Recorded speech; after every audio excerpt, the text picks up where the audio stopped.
নবীর সাথে থাকা কাজটা খুব কঠিন।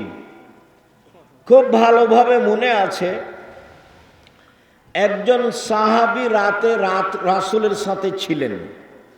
তো সন্ধ্যা রাতের দিকেই অজুর পানি আর মেশক নিয়ে এসে রাসূলের কাছে উপস্থিত। আল্লাহ রাসূল নেন, অজুর পানি আর মেশক নেন।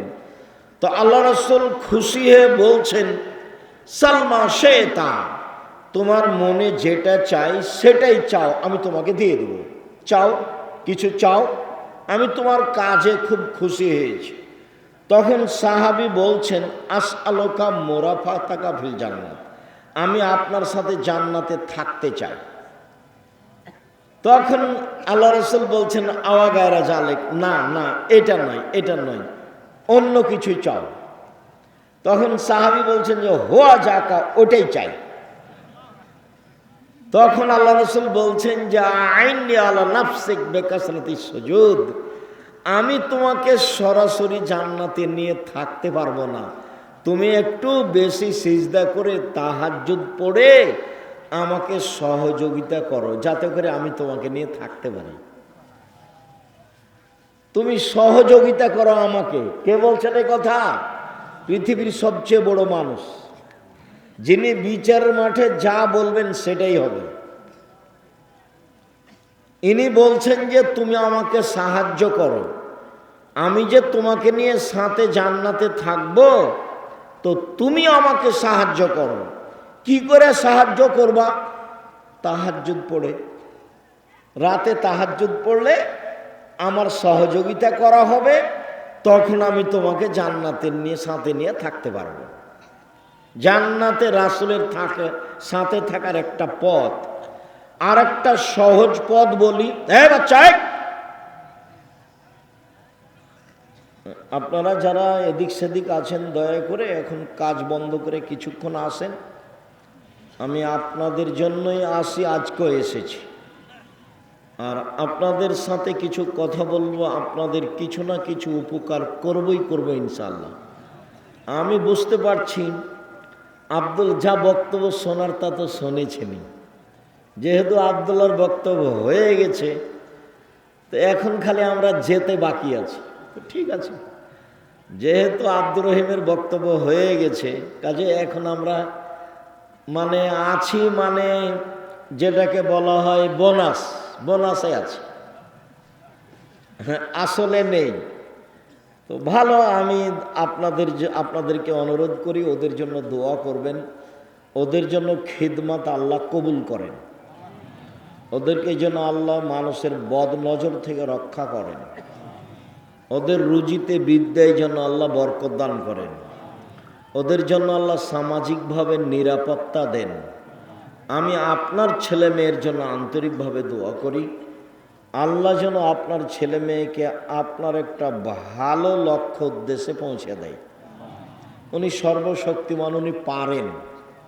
ওর নাম আজিজ, পরাক্রমশালী, করলে তার কেউ বিচার করতে পারবে না। উনি যদি কাল ফেরাউনকে ক্ষমা করে দেন, তো কেউ বলতে পারবে না হ্যাঁ ফেরাউনের ক্ষমা হবে, কেমনে ক্ষমা হয় দেখছি, এরকম কথা কেউ বলতে পারবে না। উনি সর্বশক্তিমান। আপনার ছেলে মেয়েকে আল্লাহ আপনার ভালো লক্ষ্য উদ্দেশ্যে পৌঁছে দেয়, এটাও আমি আন্তরিকভাবে আপনার জন্য দোয়া করি। বলছিলাম যে সহজ একটা পথ আছে নবীর সাথে থাকার। একটা তো পথ আলোচনা হয়েছে, আর একটা হলো রাসূল সাল্লাল্লাহু আলাইহি ওয়াসাল্লাম বলছেন কেউ যদি দুইটা মেয়ের লালন পালন করে, দুইটা মেয়ের কেউ যদি লালন পালন করে, তো সেই পিতা নবীর সাথে জান্নাতে এইভাবে থাকবে। আঙ্গুল দুটি দেখেন জমা হয়ে আছে, একসাথে থাকবে। কেউ যদি দুইটা মেয়ের লালন পালন করে। আর একবার বলেছেন কেউ যদি এতিম লালন পালন করে, এতিম, তো নবীর সাথেও থাকতে পাবে জান্নাতে, তবে এরকম একটু ফাঁকা। আর দুইটা মেয়ের যদি লালন পালন হয় তাহলে এরকম। 10টা ছেলে লালন পালন করলে 1 নেকি হবে, এ কথা আল্লাহর নবী বলেননি। তবে লালন পালন করবেন কেন? জন্ম দিয়েছেন এই জন্য, ছেলে আপনার, দায়িত্ব আপনার। তাহলে আমরা আপাতত আজকের মতো নবীর সাথে থাকার 1 নাম্বার একটা সুযোগ পেলাম, যে বিশ্বস্ত সত্যবাদী ব্যবসায়ী, সৎ ভালো ব্যবসা। কেন ব্যবসায়ী জান্নাতে যাবে, নবীর সাথে থাকবে, এইটা আমাদের মূল কথা। ইনশাআল্লাহ 2-1 মিনিট পরে আবার ফিরে আসছে। 2, তাহাজ্জুদ পড়লে নবীর সাথে থাকা যাবে, সুযোগ হবে। 3, নবীর সাথে একসাথে, এই ছেলে তোমাদের কাজে বন্ধু, তোমরা দাঁড়িয়ে আছো কেন? বসো, যাও, তোমাদের কাজ শেষ হয়ে গেলে ওইদিকে গিয়ে বসো। যাও, তোমরা বসে আছো, ওপরে বসে আছো কেন? যাও নিচে বসো, যাও ওখানে গিয়ে বসো।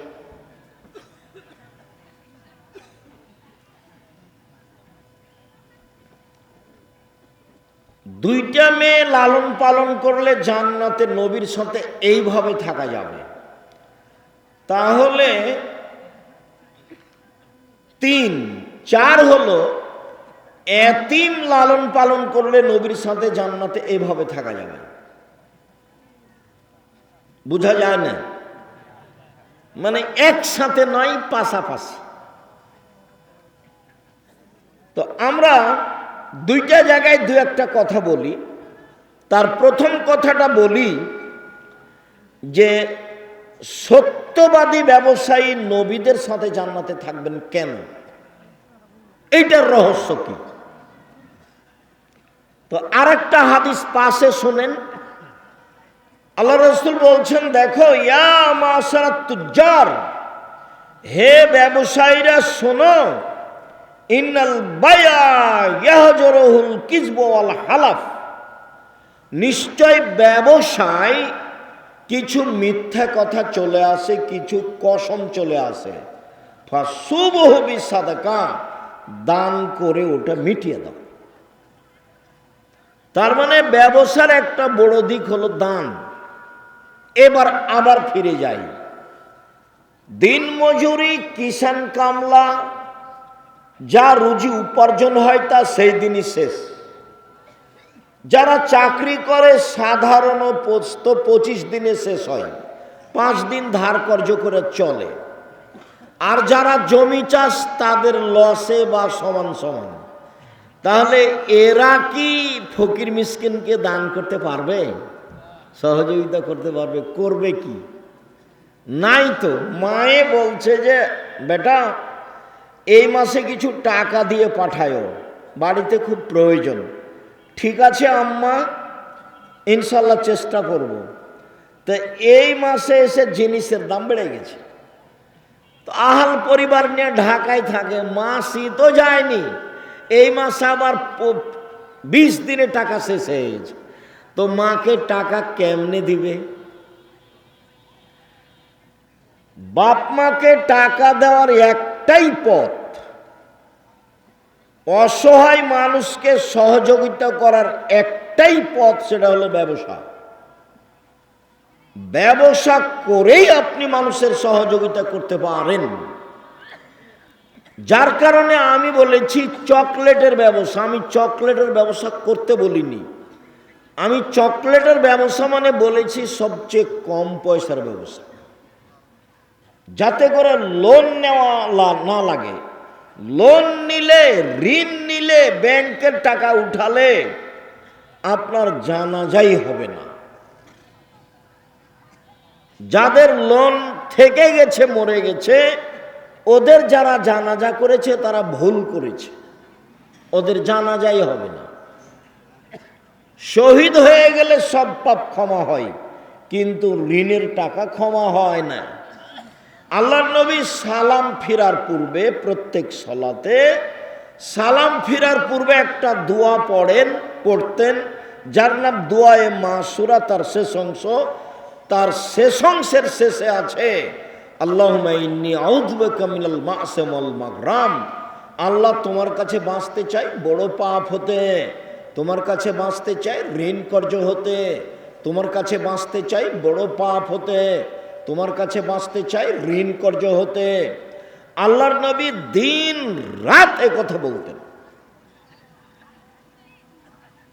সেখানে আপনি ব্যাংক থেকে কোটি কোটি টাকা উঠিয়ে ব্যবসা করতে গেলেন কেন? কে এই বুদ্ধি দিল?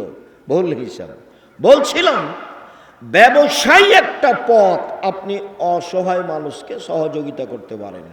আর আপনি ব্যবসা করবেন এই জন্য যে আমি অসহায় মানুষের পাশে দাঁড়ানোর জন্য ব্যবসা করছি, সরকারকে উঠাবো আর বসাবো সেই জন্য নয়।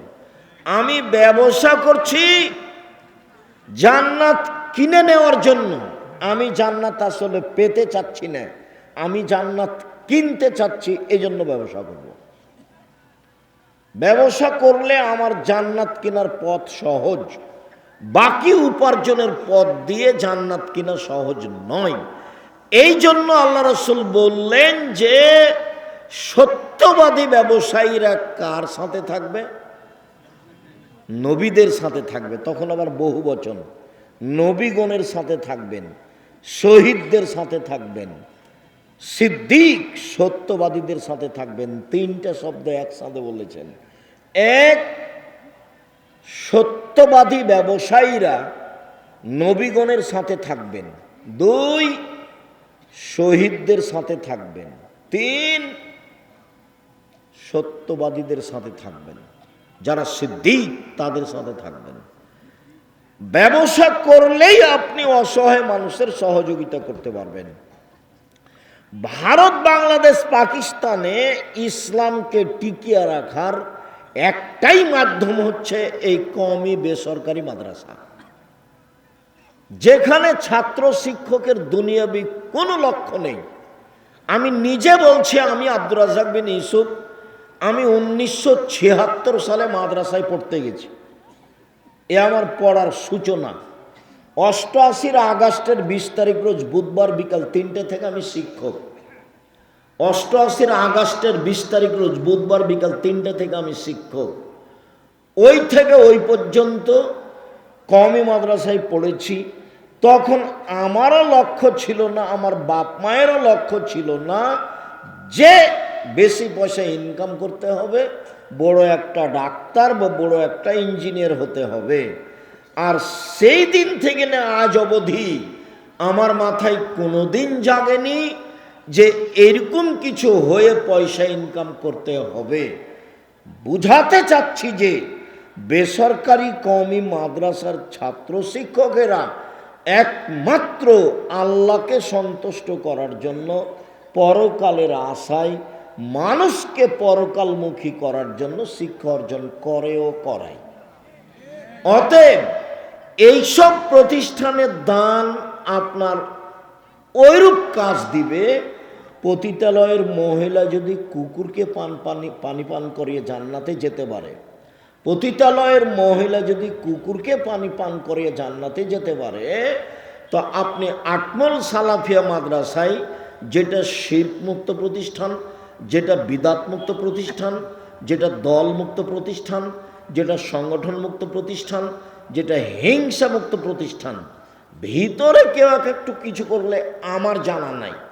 তো যেহেতু এখন জামিয়া সালাফিয়ার সাথে সম্পৃক্ত, জামিয়া সালাফিয়া বাংলাদেশের সর্ববৃহৎ প্রতিষ্ঠান, সবচেয়ে বড় প্রতিষ্ঠান, আয়তনে, শিক্ষক সংখ্যায়, ছাত্র সংখ্যায়, শিক্ষক গুণে, ছাত্র গুণে, যেই প্রতিষ্ঠানে শিরক নেই, বিদআত নেই, দল নেই, সংগঠন নেই, আপনার হিংসা নেই, হিংসা মুক্ত প্রতিষ্ঠান জামিয়া সালাফিয়া, দল মুক্ত প্রতিষ্ঠান জামিয়া সালাফিয়া, সংগঠন মুক্ত প্রতিষ্ঠান জামিয়া সালাফিয়া, শিরক মুক্ত প্রতিষ্ঠান জামিয়া সালাফিয়া, বিদআত মুক্ত প্রতিষ্ঠান জামিয়া সালাফিয়া, তার অন্তর্গত তার অধীনস্থ প্রতিষ্ঠান আটমুল সালাফিয়া মাদ্রাসা। যদিও আমি তার সূচনা থেকেই আজও আছি, যেটুকু ত্রুটি দেখেছেন সেটা মানুষের বুঝে ভুল, সেটা ভিন্ন কথা। অতএব আমি মনে করি একমাত্র আল্লাহকে সন্তুষ্ট করার আশায়, জান্নাত পাওয়ার আশায় জান্নাত কিনার আশায় নির্দ্বিধায় আপনি আটমল সালাফিয়া মাদ্রাসায় দান করবেন। এটা আমার ঐকান্তিক কামনা।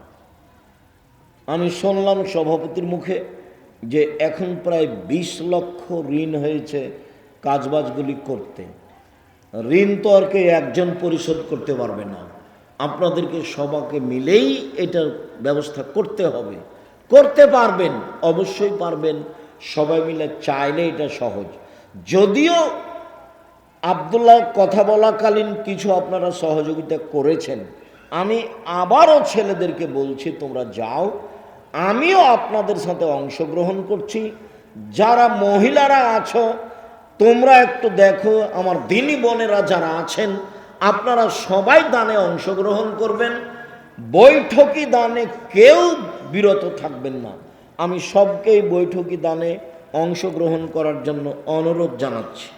আর আমি এখানে যারা আছো আমি তাদেরকে বৈঠকি দানে আমিও নিজে অংশগ্রহণ করছি। যারা বৈঠকে আছেন উপরে সবাই অংশগ্রহণ করবেন।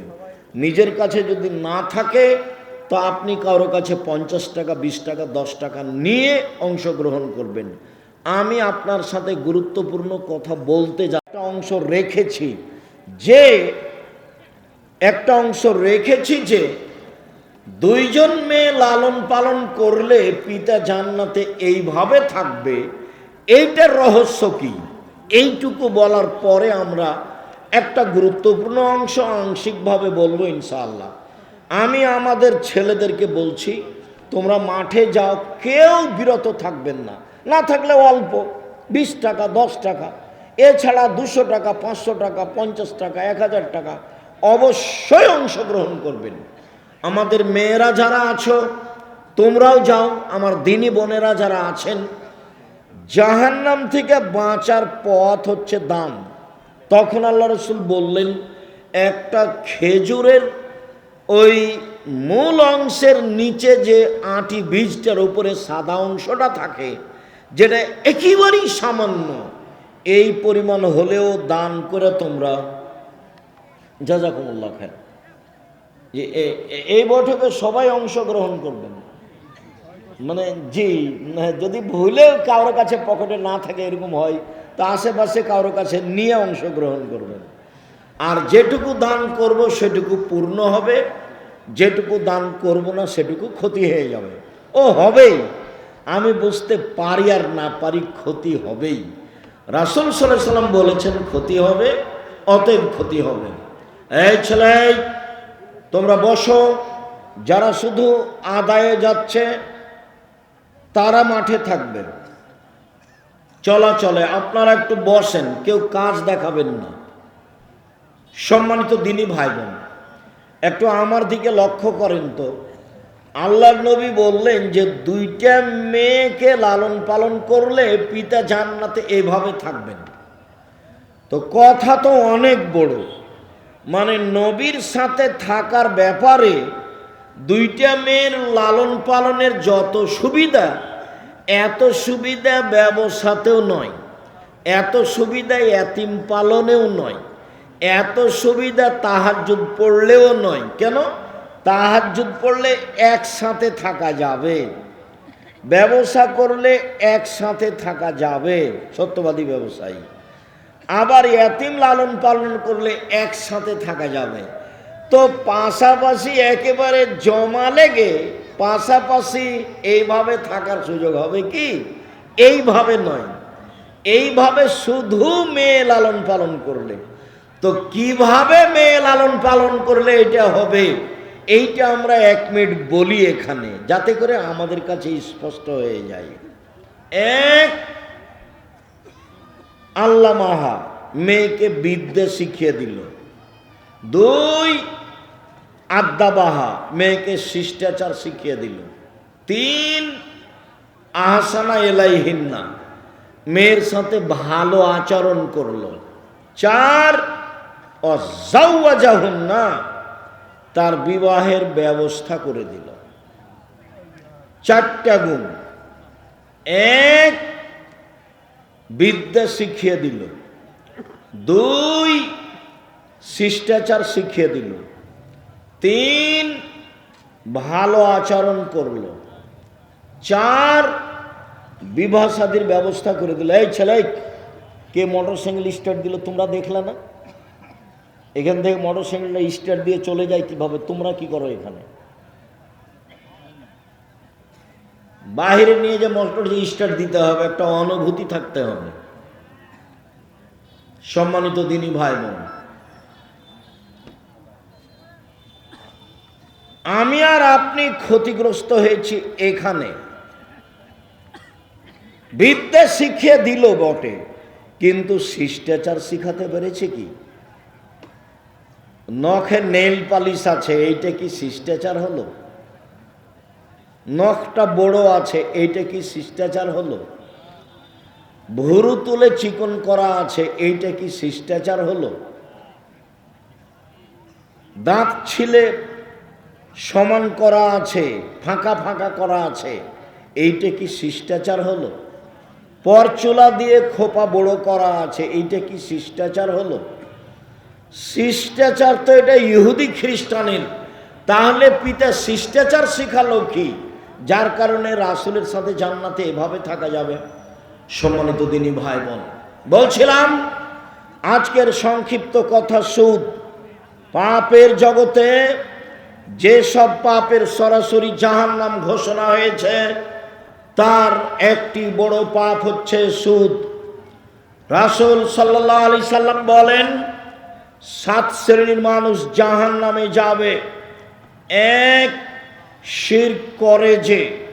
2, মানুষকে হত্যা করে যে।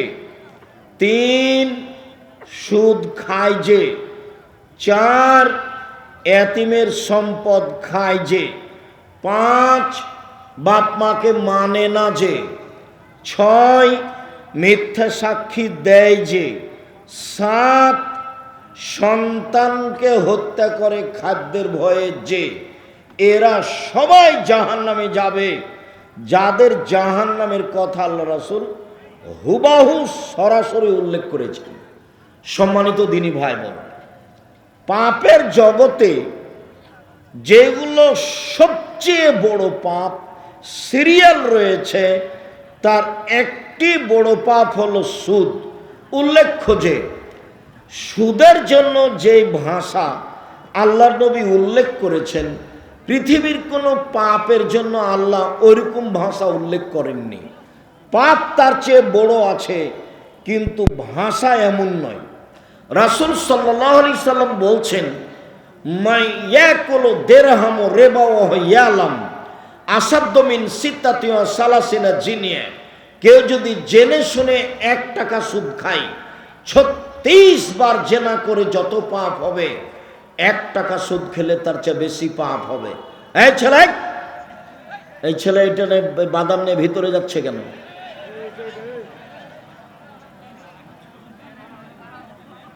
এই অভ্যাস তো খারাপ। কিছুক্ষণ অপেক্ষা করেন। আমি তো গত রাত্রেও প্রোগ্রামে ছিলাম, আজকেও এসেছি, বাসায় যাব। সকালে তো ক্লাস আছে, আবার পরের রাত্রে প্রোগ্রাম আছে। আমি তো এখনো ক্লান্ত হইনি, আমি তো আছি। আপনি প্রয়োজন দেখাচ্ছেন কেন? অল্প কিছুক্ষণ থামেন, আমি আপনার কিছু না কিছু উপকার করব ইনশাআল্লাহ। এই ছেলেরা, তোমরা একটু চতুর্দিকে থাকো। যারা দাঁড়িয়ে আছে তাদেরকে বসার জন্য অনুরোধ করো। যারা দোকানপাটে আছেন তাদের ভুল হয়েছে, আপনারা চলে আসেন, কিছুক্ষণ সামনে অপেক্ষা করুন। সম্মানিত দিনী ভাই বোন, কেউ যদি জেনে শুনে 1 টাকা সুদ খায়, তাহলে 36 বার জেনা করে যত পাপ হবে, 1 টাকা সুদ খেলে তার চেয়ে বেশি পাপ হবে। মনে রাখবেন, জেনা এমন একটা পাপ, রাসূল সাল্লাল্লাহু আলাইহি সাল্লাম বলেন, অবিবাহিত ছেলে মেয়ে যদি জেনা করে, তাহলে তাকে 100 লাঠি পিটিয়ে এলাকা থেকে 1 বছরের জন্য তাড়িয়ে দিতে হবে। তিনি বলেন, বিবাহিত পুরুষ নারী যদি জেনা করে, তাহলে তাকে ইট ঢেল পাথর দিয়ে মেরে মেরে মেরে ফেলতে হবে।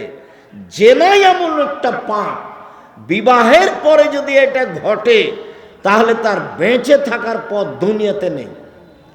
3 শ্রেণীর মানুষকে হত্যা করতে হয়, 2 শ্রেণীর মানুষের বাঁচার পথ আছে।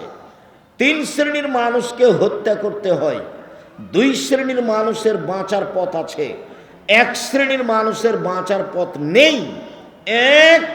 কেউ যদি বলে আমি কোরআন মানি না, তাহলে তাকে সরকারিভাবে হত্যা করতে হবে। তাকে ফাঁসির মঞ্চে নিয়ে যাওয়া হয়েছে, গলায় ফাঁস দেওয়া হয়েছে, তখনও বলছে আমার ভুল হয়েছে, কোরআন মাজিদ আল্লাহর বিধান, আমি আমার কথা ফিরিয়ে নিলাম, তাহলে তার ফাঁসি হবে না। 2, আপনি আমাকে হত্যা করেছেন, আমার বাপ মা আপনাকে হত্যা করে নিবে, তার নাম কেসাস, আপনাকে হত্যা করবেই। তবে আপনার বাঁচার পথ আছে। আপনাকে ফাঁসির মঞ্চে নিয়ে যাওয়া হয়েছে, ফাঁস গলায় দেওয়াও হয়েছে। এই সময়তে আমার বাপ মা চিৎকার করে জানাচ্ছে দায়িত্বশীলদের যে আমরা কেসাস নিব না, মাফ করে দিলাম, আমরা কেসাস নিব না, মাফ করে দিলাম। তাহলে আপনাকে ফাঁসির মঞ্চ থেকে নামিয়ে নেওয়া হবে, আপনার ফাঁসি হবে না। 3 হলো কেউ যদি বিবাহ করার পরে জেনা করে, তাহলে পৃথিবীতে তার বেঁচে থাকার কোনো পথ নেই, কোনো পথই নেই। খুব ভালোভাবে জানা আছে, কোনো একদিন এই মঞ্চে আমরা বলছিলাম, জনক একজন মহিলা রাসূলের দরবারে এসে বলল, আল্লাহর নবী আপনি আমাকে পবিত্র করুন। আল্লাহর নবী বললেন, তুমি বাড়ি ফিরে যাও, তওবা করো, তোমার পাপ ক্ষমা হয়ে যাবে। মহিলাটি বলল, আতুরাদ্দুনি কামা রাদাদ্দা মাইজ ইবনে মালিক, আপনি যেভাবে মাইজ ইবনে মালিকের বিচার না করে ফিরিয়ে দিয়েছিলেন, সেইভাবে কি আমাকে ফিরিয়ে দিতে চাচ্ছেন? অন্না হবলা মিনা জেনা, আমার পেটে অবৈধ সন্তান রয়েছে, দয়া করে বিচার করে দেন। আল্লাহর নবী বলেন, আচ্ছা ঠিক আছে, ইরজাই হাত্তা তালে দি, বাড়ি চলে যাও, যেদিন সন্তান প্রসব হবে সেদিন এসে বিচার করে দিব। মহিলা চলে গেল, সন্তান প্রসব হয়েছে, মুসলিম গ্রন্থে এসেছে, সেই সবেমাত্র জন্ম সন্তানকে নেকড়ায় জড়িয়ে নিয়ে রাসূলের দরবারে এসে বলছে, আল্লাহর নবী এই যে সন্তান প্রসব হয়েছে, বিচার করে দেন। আল্লাহর নবী দৃশ্য দেখে অবাক হয়ে বললেন, ইরজাই, বাড়ি ফিরে যাও, ফারদেই হে, বাচ্চাকে দুধ খাওয়াও, হাত্তা তাফতে মিহে, যেদিন বাচ্চা দুধ ছেড়ে দিবে সেদিন আসে বিচার করে দিব। মহিলা বাচ্চা নিয়ে বাড়ি চলে গেল, বাচ্চাকে দুধ খাওয়ালো। 2 বছর পরে বাচ্চা নিয়ে বিচারালয়ে উপস্থিত, তখন বাচ্চার হাতে এক টুকরা রুটি রয়েছে। এই রুটি প্রমাণ করে বাচ্চা খাদ্য খেতে পারে। আল্লাহর নবী বাচ্চাটাকে একজন মানুষের হাতে সমর্পণ করলেন, যাও তুমি এই বাচ্চাটা লালন পালন করো। তিনি বললেন, সঙ্গী সাথী এই যাবো বেহা, তোমরা একে মাঠে নিয়ে যাও, ওয়াহফিরুল্লাহ সদরেহা, তার জন্য বুক পর্যন্ত একটা গর্ত খোঁড়ো, সুম্মার জেমুহা, গর্ত খোঁড়ে বুক পর্যন্ত মাটিতে পুঁতে দিয়ে চতুর্দিক থেকে ইট ঢেল পাথর মেরে তাকে দুনিয়া থেকে বিদায় করো। সাহাবীগণ বলেন, আমরা তাকে মাঠে নিয়ে গেলাম, গর্ত খুঁড়ে বুক পর্যন্ত মাটিতে পুঁতে দিলাম, চতুর্দিক থেকে ঢেল পাথর মারতে লাগলাম। খালিদ বিন ওয়ালিদ বলেন, আমি একটা পাথর তার মুখের উপরে মারলাম, পাথর মুখে লেগে মুখ ফেটে রক্ত ছিটে খালিদের গায়ে লাগলো। ফাসবাহা, খালিদ গালি দিয়ে বসলেন। খালিদ আল্লাহর নবী বললেন, মাহলে খালিদ, খালিদ থামো, তুমি একে গালি দিও না। এ মহিলা আল্লাহর দরবারে এত তোবা করেছে, এই অপরাধের জন্য আল্লাহর কাছে এত ক্ষমা ভিক্ষে চেয়েছে। বড় থেকে বড় পাপী যদি এরকম ক্ষমা চাই, তাহলে তার পাপ ক্ষমা হয়ে যাবে। খালিদ শোনো, মদিনার যত মানুষ রয়েছে সবাকেই যদি এই মহিলার তোবা ভাগ করে দেওয়া হয়, সবার পাপ ক্ষমা হয়ে যাবে। এই মহিলা আল্লাহর দরবারে এরকম তোবা করেছে, ওকে গালি দিও না খালিদ। ইট ঢেল পাথর দিয়ে তাকে হত্যা করা হলো। আল্লাহর নবী তার জানাজা করলেন, কাফন দাফন করলেন। তিনি ঘোষণা দিলেন তার তোবা কবুল হয়েছে, তার পাপ ক্ষমা হয়ে গেছে। তিনি জানাজা করলেন মানে তার পাপ ক্ষমা হয়ে গেছে, তিনি কাফন দাফন করলেন মানে তার পাপ ক্ষমা হয়ে গেছে। পৃথিবীর সবচেয়ে বড় মানুষ এই কথাটা বলতে পারলেন না, ঠিক আছে যাও তোমার পাপ ক্ষমা হয়ে গেছে, তোমার বিচার হবে না, এই কথা তিনি বলতে পারলেন না। মুহাম্মদ সাল্লাল্লাহু আলাইহি সাল্লাম শরীয়তের কাছে নিজেই জিম্মি। মানে বলতে চেয়েছে আপনাকে, বিবাহ করার পরে কেউ যদি জেনায় লিপ্ত হয় তাহলে তার পৃথিবীতে বেঁচে থাকার কোনো সুযোগ নেই। শুনুন, সুদের পাপকে আল্লাহ রাসূল বলছেন, কেউ যদি জেনে শুনে 1 টাকা সুদ খায়, 36 বার জেনা করে যত পাপ হবে, 1 টাকা সুদ খেলে তার চেয়ে বেশি পাপ হবে। এবার আপনি বুঝেন সুদের পাপ কি জিনিস। পৃথিবীতে পাপ আছে শিরক করা, ভাষা এরকম নয়। পৃথিবীতে পাপ আছে মহাপাপ, বাপ মায়ের অবাধ্য চলা, ভাষা এমন নয়। পৃথিবীতে মহাপাপ রয়েছে মিথ্যা সাক্ষী দেওয়া। বগুড়া জেলে বহু মানুষ আছে 20 বছর থেকে 30 বছর থেকেও নিজেই জানে না আমি কেন জেলে।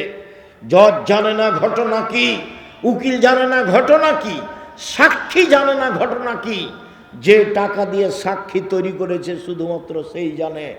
সাক্ষী জজের সামনে বলছে আমি তাকে 2 চোখে মারতে দেখেছি, যার কথা বলছে সে সেদিন বগুড়াতেই ছিল না।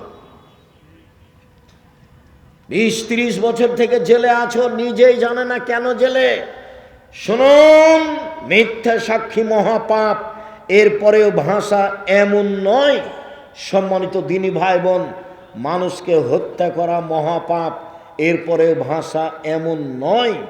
সুদ খাওয়া এক অবাক পাপ, যে তার ভাষা হলো কেউ যদি 1 টাকা সুদ খায়, 36 বার জেনা করে যত পাপ হবে, 1 টাকা সুদ খেলে তার চেয়ে বেশি পাপ হবে।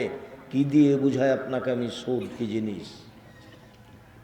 আবু হুরায়রা রাদিয়াল্লাহু তাআলা আনহু বলেন, রাসূল সাল্লাল্লাহু আলাইহি ওয়াসাল্লাম বলেছেন, আল্লাহর নবী বলেন, আর রিবা সাবুনা জুজান, সুদের পাপের 70টি ভাগ রয়েছে, ছোট থেকে বড়, বড় থেকে ছোট। সুদের পাপের 70টি ভাগ রয়েছে, ছোট থেকে বড়, বড় থেকে ছোট। এর সবচেয়ে ছোট ভাগ হলো মার সাথে জেনা করলে যেমন পাপ হয়। নেন, এবার আপনার স্ত্রী তো কিস্তিতে টাকা তুলেছে, ভিক্ষা করে খাবেন। এখানে এসেছেন কেন? আমি ভিক্ষা করে খেতে বলিনি, এটা হলো নিন্দে। যাদের বাড়ি বগুড়া, রংপুর, লালমনিরহাট, টেনফামারী, কুড়িগ্রাম, পঞ্চগড়, ঠাকুরগাঁ, গাইবান্ধা, জয়পুরহাট, এইসব লোককে আমি মাঝে মধ্যে এই জন্য বলি যে এইসব জেলায় যদি মেয়েরা, বোনেরা ভাইয়ের কাছে জমি চায় তাহলে মাথা খারাপ হয়ে যায়, ওটা অপরাধ। তখনই আমি বলেছি ভিক্ষা করে খাবেন, বোনকে জমি দিবেন না। মানে কেন দিবেন না? আপনি জমি পাবেন সকালে আর বনে জমিন পাবে বিকালে, হিসাবে এরকম না একসাথে। তো এখনো দেননি কেন? দিতে দেরি করেছেন কেন? আবার এইসব ডিস্ট্রিক্টের লোকেরা বেশিরভাগ যৌতুক নেই। ভিক্ষা করে খাবেন, যৌতুক নেবেন কেন? ভিক্ষা করে খাবেন কেন? মানুষের বাড়িতে কাজ করে খাবেন। মানুষের বাড়িতে কাজ করে খাবেন কেন? চকলেটের ব্যবসা করে খাবেন। ব্যবসার পথ তো খোলা আছে, সারা পৃথিবীর মানুষ যেখানে সেখানে ব্যবসা করতে পারে। কলার করবে, চকলেটের করবে, কম থেকে কম পয়সার ব্যবসা করবে, রাস্তাঘাটে জুতা স্যান্ডেল বিক্রি করবে। সে ভিক্ষা করবে কেন? আমি ভিক্ষা করে খেতে বলিনি। আমি আপনাকে দুর্বল ভেবেছি ভিক্ষা করার কথা বলে। আপনি শ্বশুরের কাছে যৌতুক নিলেন কেন? নিবেন কেন? নিবেন কেন? এই ছেলে দেখো, তোমার বাপকে আল্লাহ বলছেন কুকুর শ্রীগের চেয়ে খারাপ। বুঝেও বুঝে না ওরা, অন্তর আছে বুঝে না, দেখেও দেখে না ওরা, চক্ষু আছে দেখে না, শোনেও শোনে না ওরা, কান আছে শোনে না। উলাইকা কালানাম, তারা পশু প্রাণীর মতো, তারা গরু ছাগলের মতো, তারা কুকুর শ্রীগেলের মতো। ভালো মজাল বরং তার চেয়ে খারাপ, কুকুর শ্রীগেলের চেয়ে খারাপ। এ কথা আল্লাহ বলছে। কে? এইসব মানুষ যারা বোনকে জমি দেয় না, যারা যৌতুক নেয়, যারা জুলুমবাজ, যারা দলীয় দাপটে মানুষকে মারে, যারা মানুষকে জেল হাজতে দেয়, যারা মানুষকে অপমান করে, যারা ক্ষমতা দেখায়, সমাজে যারা দাপট দেখায়, এরা হচ্ছে এই কুকুর শ্রীরের চেয়ে খারাপ, এই পশু প্রাণীর চেয়ে খারাপ। আমি এই ভাষা বলিনি, আমি বলেছি ইতর শ্রেণীর মানুষ সমাজের দায়িত্ব পালন করবে, ইতর শ্রেণীর মানুষ, আমি এই ভাষা বলেছি। আর হাদিসের ভাষা হলো লোকা ইবনে লোকা, অধমের সন্তান অধম। আর বগুড়া জয়পুরহাটে এই ভাষা হলো যেদিন সমাজের দায়িত্ব পালন করবে বেন্যার বাচ্চা বেন্যা। আর চাঁপাইনবাবগঞ্জ রাজশাহীতে এই ভাষা হলো যেদিন সমাজের দায়িত্ব পালন করবে ছোট লোকের বাচ্চা ছোট লোক। আর যদি ঢাকায় যান তাহলে সে ভাষা আমি নকল করতে পারি না। সারা দেশের যেই পল্লী অঞ্চলে গিয়ে সবচেয়ে নিম্ন ভাষা যেটা ব্যবহার করে, সেই ভাষা আল্লাহ রসুল ব্যবহার করেছেন, সেটা হলো লোকা ইবনে লোকা, যার বাংলা হচ্ছে অধমের সন্তান অধম, ইতর শ্রেণীর মানুষ, ইতরের সন্তান ইতর। যেদিন সমাজের দায়িত্ব পালন করবে সেদিন কিয়ামত হবে। সেদিন মানুষ মানুষের প্রতি জুলুম করবে, অত্যাচার করবে, রাহাজানি করবে, অন্যায় করবে, অবিচার করবে, সমাজকে কলুষিত করবে। সম্মানিত দিনী ভাই বোন, বলছিলাম চলেন এবার মূল কথাই ফিরে যায়। মহান আল্লাহ বলেন, পৃথিবীর মানুষ শুনে রেখো, সুদ মানুষের টাকাকে কমিয়ে দেয়, দান মানুষের টাকাকে বেশি করে দেয়। সুদ মানুষের টাকাকে কমিয়ে দেয়, এভাবে আল্লাহ বলেন। আর আল্লাহর নবী বলেন, ইন্নার রিবা ওয়াইন কাসরা ফাইন্না আকিবাতুহু তাসিরু লাকাল্লিন। যদিও সুদ বাহ্যিকভাবে টাকা বেশি মনে হচ্ছে, এর পরিণতি হলো নিঃস্ব। শুনুন, আল্লাহ বলছেন সুদ খেলে টাকা কমে যাবে, নবী বলছেন সুদ খেলেও নিঃস্ব হবে। আমি বলছি দুইটার সমন্বয়ে, সুদ খেলে তাকে ভিক্ষা করে খেতে হবে, বাড়ি গাড়িও থাকবে না। দেখবেন আপনাদের গ্রাম থেকে কত যারা কিস্তিতে টাকা উঠাতো তাদের বাড়িও নেই। সুদ খেলে টাকা কমবে কিভাবে? সুদ খেলে কিছু লোকের কাছে টাকা চলে যাবে, বাকি লোক নিঃস্ব হয়ে যাবে। পৃথিবীতে যখন সুদ চালু হবে, পৃথিবীর কয়েকটা বড় দেশে টাকা চলে যাবে, বাকি দেশগুলি দেউলিয়া হয়ে যাবে। কেন হবে? যেই ভাষাটা আমি বলছি সেটা আমি শুনেছিলাম আব্দুল্লাহর বক্তব্যে। এর আগে আমি ওইভাবে জিনিসটা স্পষ্ট হতে পারিনি। শুনুন, আপনাকে আমি দেখাচ্ছি কেন মানুষ নিঃস্ব হবে, হওয়ার কারণ কি, কেন মানুষের টাকা কমে যাবে, কেন আল্লাহ এভাবে বললেন, কেন নবী এভাবে বললেন। শোনেন, মুদ্রার জন্ম হয়েছে বিনিময়ে ব্যবহার হওয়ার জন্য। বিনিময়ে, টাকার জন্ম বিনিময়ে ব্যবহারের জন্য। বিনিময় কি? আমি একটা বোতল নিয়েছি পানির, 10 টাকা দিয়েছি বিনিময়ে, এই যে তার জন্ম হয়েছে বিনিময়ে ব্যবহারের জন্য। আমি 10 কেজি চাউল কিনেছি, বিনিময়ে ডলার দিয়েছি, এই যে ডলারের জন্ম হয়েছে বিনিময়ে ব্যবহারের জন্য। আমি 1 কাপ চা নিয়েছি, আমি বিনিময়ে দিয়েছি রিয়াল, টাকা, এই যে মুদ্রা বিনিময়ে ব্যবহারের জন্য জন্ম হয়েছে। যখন বিনিময়ে ব্যবহার না করে টাকা দিয়ে টাকা নিবে, তখন টাকার উপরে জুলুম করা হবে। ডলার দিয়ে ডলার বেশি নিবে, তখন তার উপরে জুলুম করা হবে। যখন তার উপরে জুলুম করা হবে, তখন সে আর মানুষের কাছে থাকতে পারবে না, অপমান হয়ে চলে যাবে। আমার বাম দিকে যিনি বসে আছেন, তাকে সম্মানী মানুষ মনে করে এখানে বসানো হয়েছে।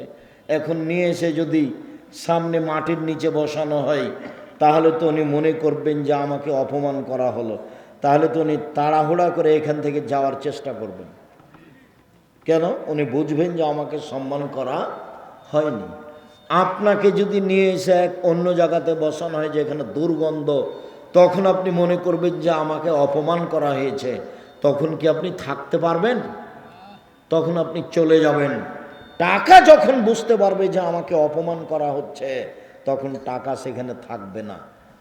সুদ মানে তাকে অপমান করা হয়েছে, যেই জন্য টাকার জন্ম, সেইভাবে তাকে রাখা হয়নি, এই জন্য মানুষ নিঃস্ব হবে। এই জন্য মানুষ ভিক্ষুক হবে, এই জন্য মানুষের সুদ খেলে টাকা কমে যাবে, তাকে একদিন না একদিন ভিক্ষুক হতেই হবে, আজ হোক আর কাল হোক।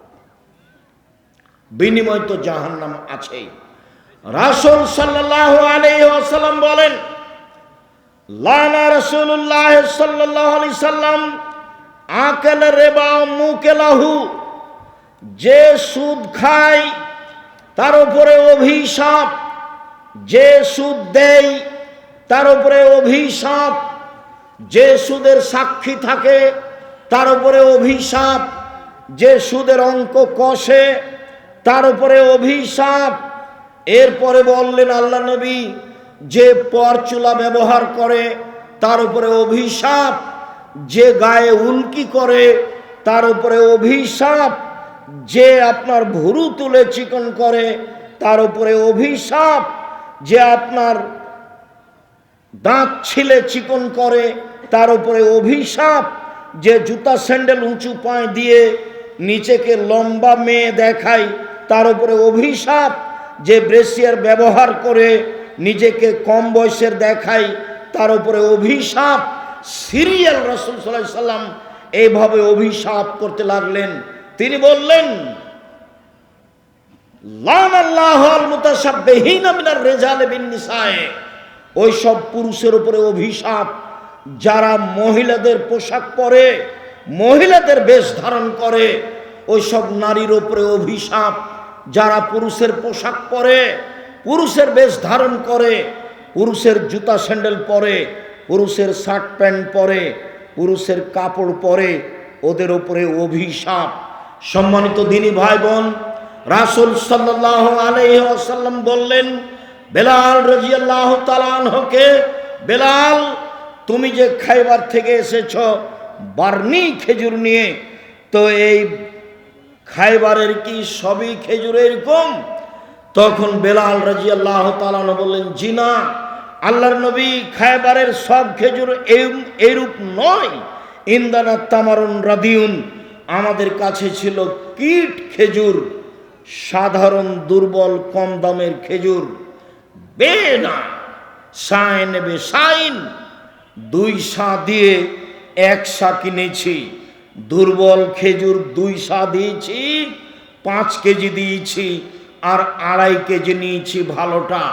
তখন আল্লাহ রাসূল বলছেন, ও আইনুর রেবা, ও এটাই তো প্রকৃত সুদ, ও আইনুর রেবা, এটাই তো প্রকৃত সুদ। যেটাই হুবাহু বেশি আসে সেটাই প্রকৃত সুদ। সম্মানিত দিনী ভাই বোন, সুদ মহাপাপ। রাসূল সাল্লাল্লাহু আলাইহি সাল্লাম বলেন, লা ইয়াদখুলুল জান্নাতা লাহবুন নাবাতা মিনাস সুহতে, অবৈধভাবে যাদের শরীর বাড়ে তারা জাহান্নামে যাবে। কুল্লু লাহমিন নাবাতা মিনাস সুহতে কানাতিন নার আওলা বিহি, যেই ছেলে মেয়ের শরীর, ব্যক্তির শরীর সুদের টাকায় বাড়ে, ওর জন্য জাহান্নাম যথেষ্ট। আবু সাঈদ খুদরি রাদিয়াল্লাহু তাআলা আনহু বলেন, রাসূল সাল্লাল্লাহু আলাইহি সাল্লাম বলেছেন, লা ইয়াদখুলুল জান্নাতা জাসাদুন গুযিয়া বিল হারাম, ওই শরীর জান্নাতে যাবে না যেই শরীর হারাম উপায়ে বাড়ে। আর হারামের যত পথ রয়েছে, হারামের যত পথ পন্থা রয়েছে উপার্জনের, সবচেয়ে ন্যাক্কারজনক, নোংরা, ঘৃণিত পথ হচ্ছে সুদ। সুদ দিয়ে টাকার উপরে জুলুম করা হয়। সুদ খেলে মানুষ ভিক্ষুক হয়, সুদ খেলে মানুষ নিঃস্ব হয়, সুদ খেলে সমাজের টাকা 2-1 জনের কাছে চলে যায়, সমাজ নিঃস্ব হয়ে যায়। মানুষকে ভিক্ষুক বানানোর সবচেয়ে বড় মাধ্যম হলো সুদ। সম্মানিত দিনী ভাই বোন, যার কারণে রাসূল সাল্লাল্লাহু আলাইহি সাল্লাম বলেন, পৃথিবীর মানুষ শুনে রেখো, খাওলা রাদিয়াল্লাহু তাআলা আনহা বলেন, ইন্না হাযাল মাল হুলওয়াতুন খাজিরা, এই সম্পদ হচ্ছে মিঠা বস্তু, যে তাকে বৈধভাবে খায় তার জন্য বরকতের বিষয়, যে তাকে বৈধভাবে উপার্জন করে না তার জন্য জাহান্নাম রয়েছে। সুদের ফলাফল জাহান্নাম। আল্লাহর নবী বললেন, পৃথিবীর মানুষ শোনো, তোমরা নিঃস্ব গরিব হয়ে যাওয়া এই ভয় আমি করি না, আমি মুহাম্মদ সাল্লাল্লাহু আলাইহি সাল্লাম ভয় করি। তোমরা পয়সা উপার্জনের প্রতিযোগিতায় নেমে যাওয়া, যেমনভাবে পূর্বের লোক নেমেছিল চিন্তা ভাবনা ছাড়াই অপ্রয়োজনীয়ভাবে অবৈধভাবে পয়সা উপার্জন করবে, তোমাদেরকে পয়সা ধ্বংস করে দিবে, যেমনভাবে পূর্বের মানুষকে ধ্বংস করেছে। একবার আল্লাহ রসুল বলছেন, বসে তালাইকুমুদ দুনিয়া কামা বসে তাতমান কানা কাবলাকুম, পৃথিবী তোমাদেরকে এইভাবে তুলে ধরা হবে। দেখো টাকার টাকা, কত কলা কৌশল, কত নিয়ম, কত ইন্স্যুরেন্স, কত পথ পন্থা টাকা উপার্জনের। তোমরা এসব টাকা উপার্জনে নেমে যাবা, তখন এই টাকা এই দুনিয়া তোমাদেরকে ধ্বংস করে দিবে। এই আশঙ্কা এ ভয় আমি করি। সম্মানিত দিনী ভাই বোন, সাবধান থাকবেন। রাসূল সাল্লাল্লাহু আলাইহি ওয়াসাল্লাম বলেছেন, অবৈধ পয়সা আল্লাহ কবুল করেন না। কেউ যদি অবৈধ পয়সা আল্লাহর পথে দেয়, তারপরে যদি হাত তুলে দোয়া করে